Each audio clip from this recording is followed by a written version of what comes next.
एठी जो वर्षा हेले पानी रास्तार पलाउची छुआ माने पड़ी होउचंती निजे छुआ माने टांगी आनिकिनी पुल बनैकिनी जाउचंती जीवा आसीबा करचंती आउ। हो आज्ञा स्कूल जिबाकू कुनी कुनी पिला माने चालुथिले 8 किलोमीटर रास्ता बारंबार प्रशासन आगरे गुहारी कले भी सुनिलानी प्रशासन शेषरे बाध्य हेई गछ डाल पकेई ता उपरे माटी बोझ पकेई कुनी कुनी पिला माने तैयारी कले हाथ तैयारी रास्ता आउ से हाथ तैयारी रास्ता को धूप दीप लगेई पूजा करिपा सह टांगिया रे फिता काटी उद्घाटन मध्य कले।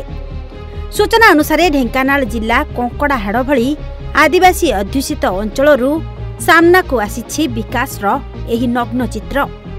कंटापाଳ ठारू भागीरथीपुर गाँ को यातायात पाई रास्ता नथिबा जोगु निजस्व उद्यम रे काठ पोल तैयारी कले ग्रामवासी और कुनी कुनी स्कूल पढ़ुआ पिला माने। ए रास्ता प्रशासन को बार बार कंप्लेन कले सुधा आमर ए रास्ता को किसी त्वरान्वित करूना तेणुक ये रास्तार आमर डेली शह शह लोक जावासा कर ब्लॉक जावाक गले भी ये रास्ता जावाक पड़ू कि डिस्ट्रिक्ट हॉस्पिटल जावाक पड़े भी सुधा ये रास्ता दे जावाक पड़ू आमर जेकोसी असुविधा आमर एटा माने सर्ट रास्ता बोली आम समस्त ये जावासा करूँ तेणुक अन्य रास्त गले आमको 8 किलोमीटर 10 किलोमीटर डिस्टेंस काठपोल तो ना यही रास्त सदाले आम जावासा करूँ आई मसे 2 मास है ये रास्त जापारनु आउ 8 किलोमीटर बुली बुली गाँ को आम पहुँचुचु।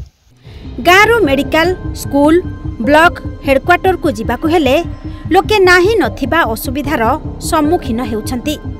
झांझिरी बेराणा ठारू कंटापाଳ एवं केन्दुझर को मध्य संलग्न करुछि एही रास्ता जो रास्ताटी एबे मरण जंता पालटिछि। तेबे ग्रामवासी निजस्व प्रचेष्टारे काठ पोल तैयारी करा जाइछि। एने स्थानीय प्रशासन एवं सरकार पदक्षेप नेबाकू ग्रामवासी दाबी करिसेंती। तेबे देखिबाकू बाकी रहिला ए दृश्य केबे प्रशासन पाखरे पहुंचुछि ओ केबे प्रशासन रो कुंभकर्ण निद भांगुछि। कहिबी आमे पिला राज के बुढ़ा हेलुनी 70 मसीहा काल रास्ता आम जीवा आसिया करी पाठ पढ़ुलु।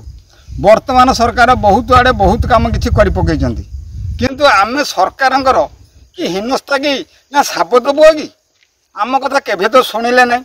मेडिकल है हाई स्कूल है एठी कॉलेज जीवा आसवा है जो गले यही रास्ता दे आम जाऊँ एते लोक अभियोग करुचु बीडीओ को कहूँ से सरपंच को कहूँ एमएलए को कहूँ कहीं आमरी कथा यहाँ शुणुना आम जमी सरकार सत्य कि आम साबत बुओ एणु नुआ सरकार जदि आम कथा कि शुणिकिना या अनुग्रह करते आम ग्रामवासी बा 5 खंड मौजा उपकृत होते मोर पूरा आशा और विश्वास रही। आम कलोनी कंटापाଳ जावाक मेडिकल जावाक भारी असुविधा होचु। एठी जो वर्षा हेले पानी रास्तार पलाउची छुआ माने पड़ी होउचंती निजे छुआ माने टांगी आनिकिनी पुल बनैकिनी जाउचंती जीवा आसीबा करचंती आउ।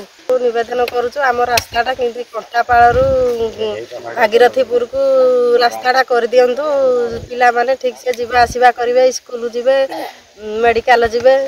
ढेंकानाल कंकड़ाहाड़ू अंकुर सिंह रिपोर्ट ओडिशा भास्कर।